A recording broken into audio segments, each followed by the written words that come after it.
కొర్నేలి 4 దినముల కిందట పగలు 3 గంటలు మొదలుకొని ఈ వేళ వరకు నేను ఇంట ప్రార్థన చేయుచుండగా ప్రకాశమానమైన వస్త్రములు ధరించిన వాడొకడు నా ఎదుట నిలిచి, కొర్నేలి, నీ ప్రార్థన వినబడెను, నీ ధర్మ కార్యములు దేవుని సముఖమందు జ్ఞాపకం ఉంచబడి ఉన్నవి అని చెప్పినట్టుగా మనము చూస్తున్నాము.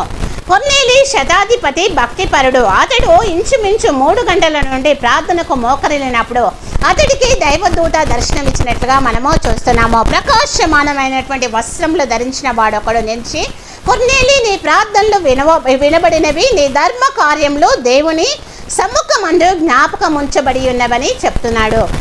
నేను ప్రార్థన చేసినప్పుడు మన ప్రార్థన దేవునికి వినబడుతుందా? మన యొక్క ధర్మ కార్యంలో దేవుని ఎదుట జ్ఞాపకంలో ఉన్నావా అని ఆలోచించుకుందాము. ఆ విధంగా జీవిద్దాము. దేవుడు మనల్ని ఆశీర్వదించును గాక. ఆమేన్.